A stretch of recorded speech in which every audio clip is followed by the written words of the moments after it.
34,000 of Britain's wealthiest families pledged everything they owned to insure risks they believed couldn't fail.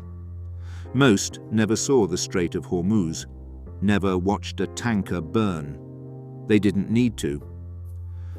A war fought over a distant choke point would reach into their drawing rooms and leave them liable for losses exceeding £12 billion. That catastrophe began with a 300-year-old promise no one expected to be called in.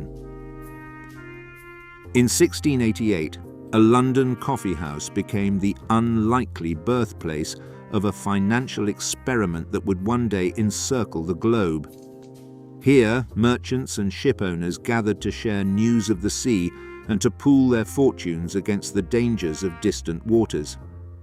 The venture they created, Lloyd's of London, grew from these wooden tables and candlelit ledgers into the world's premier insurance marketplace, a name synonymous with trust and reliability across 3 centuries. Lloyd's reputation was built on its willingness to insure the uninsurable.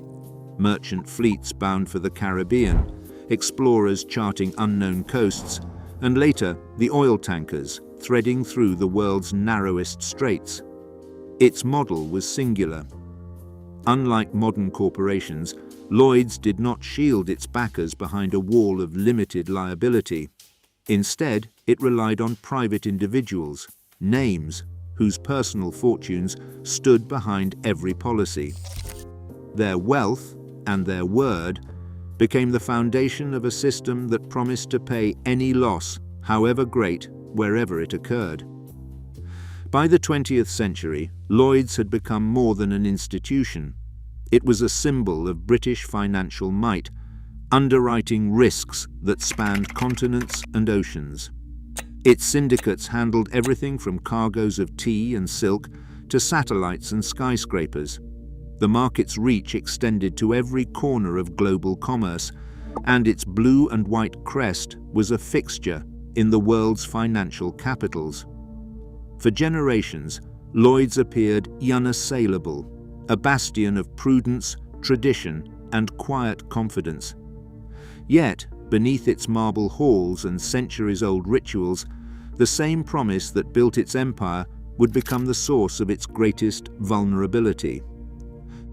The backbone of Lloyd's was a legal construct, both elegant and merciless. To become a name, an individual was required to prove substantial personal wealth. By the 1980s, a minimum of £250,000 in assets, certified by banks and often vouched for by a guarantor. Yet, the true threshold lay not in the entry sum, but in the contract every name signed, the general undertaking. Its wording, enshrined in the Lloyd's Act 1982, was stark. Each name accepted unlimited liability, binding their entire fortune, homes and future earnings to the fortunes of the syndicates they backed. There was no upper limit, no corporate shield. If a syndicate failed, the law permitted Lloyd's to seize everything necessary to satisfy the shortfall. By 1990, more than 34,000 names had joined. Their backgrounds read like a census of the British establishment: aristocrats, senior executives, landed gentry, and an increasing number of international investors drawn by the promise of steady returns. Most had little involvement in the daily business of underwriting. Instead, they delegated authority to managing agents, trusting in the market's tradition and the expertise of its professionals. The legal documents they signed were dense, their implications rarely questioned. The name's collective capital enabled Lloyd's to underwrite risks no other market would touch. Yet the same legal clauses that gave the institution its strength also exposed each name to the full force of catastrophe. Unlimited liability was not a metaphor. It was a written promise, enforceable in court, that the debts of distant ships and unknown cargoes could become the ruin of families who had never seen the ocean. The system's apparent solidity masked the fragility at its core. a fragility that would be revealed only when the world's conflicts and industrial poisons began to converge. The Strait of Hormuz, a narrow passage just 21 miles wide, became the epicenter of global anxiety in the mid-1980s. Nearly a fifth of the world's oil supply moved through these waters, tankers heavy with crude threading between the coasts of Iran and Oman. When the Iran-Iraq War spilled into the Gulf in 1984, the sea turned hostile. Over 400 merchant ships were hit by missiles, mines, or gunfire in the years that followed.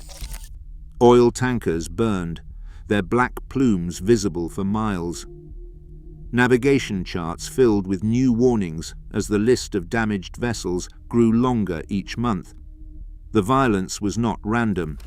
Iraq launched attacks to strangle Iran's exports. Iran retaliated against ships trading with Iraq's allies. The result was a maritime battlefield where every voyage was a gamble. Each hit sent shockwaves through shipping markets and rattled the desks of underwriters in London. The world's dependence on Gulf oil meant that disruption here could cripple entire economies. Tanker owners, desperate to keep their ships moving, turned to insurance markets for protection.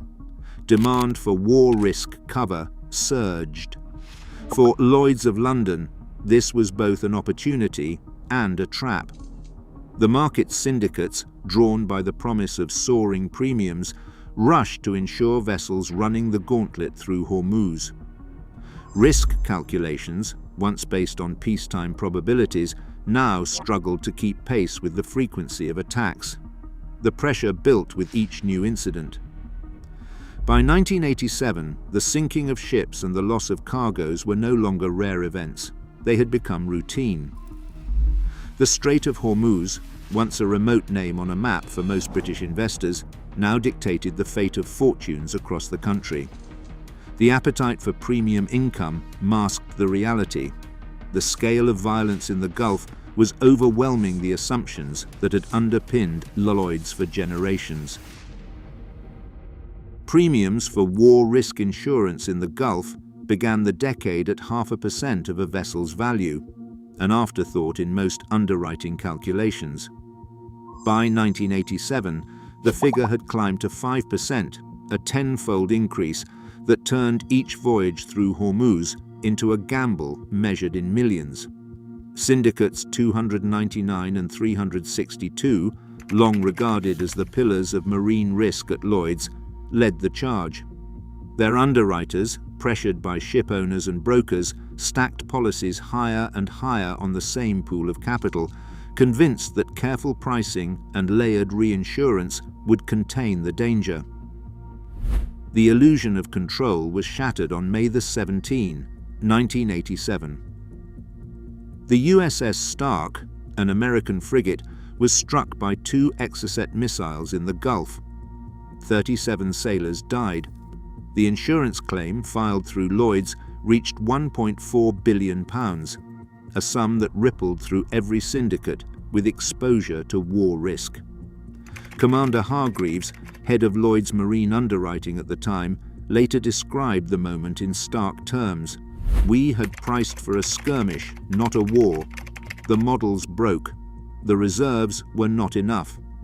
The premium ladder, once a slow incline, had become a vertical wall."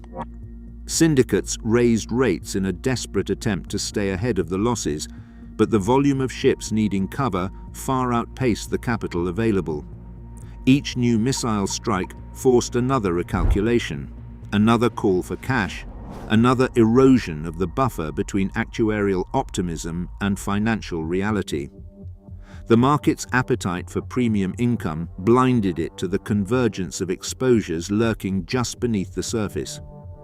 As war risk claims mounted, the same syndicates were quietly accumulating liabilities from asbestos and pollution, risks that would soon converge, overwhelming even the most established names. The systemic strain was no longer hypothetical. The tanker war had exposed the limits of Lloyd's vaunted risk-sharing model. The next revelation would come not from a distant battlefield, but from the ledgers and legal contracts that bound every name to the fate of the market. Inside the actuarial department at Lloyd's, a memorandum circulated in 1986. Its language was clinical, but the numbers spoke of a crisis buried beneath decades of routine.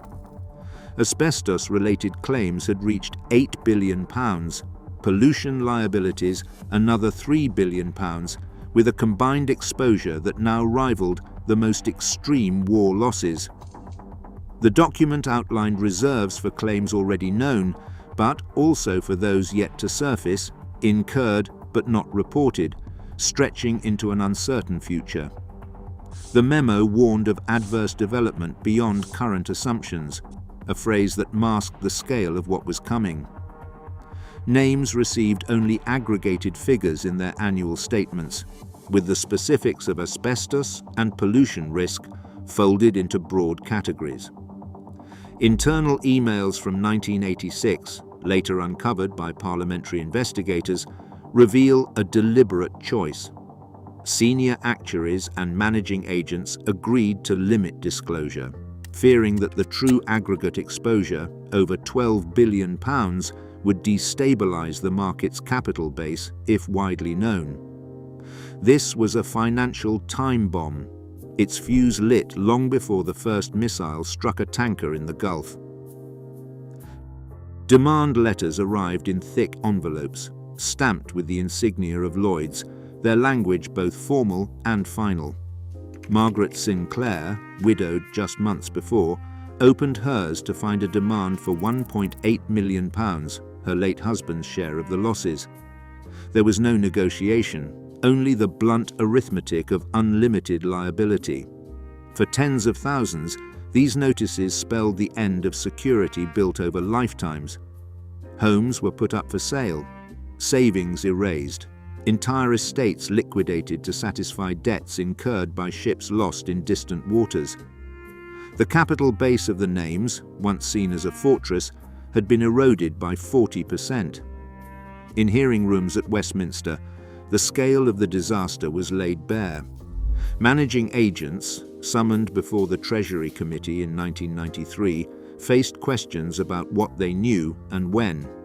The transcripts record a litany of evasions, admissions, and finally, silence. The aggregate deficit, over £12 billion, was no longer hidden in actuarial tables. It was recited aloud, a number that now stood for ruined families and broken trust. Lawsuits multiplied, but compensation was slow and partial. The reckoning was public, but the ruin remained private. Today, unlimited liability remains a ghost in modern finance, rare but never truly gone. When distant wars, hidden risks, and institutional opacity converge, the cost does not stay remote. The lesson is brutal. Complexity and faith in the system can erase entire fortunes, while no ocean grants real distance.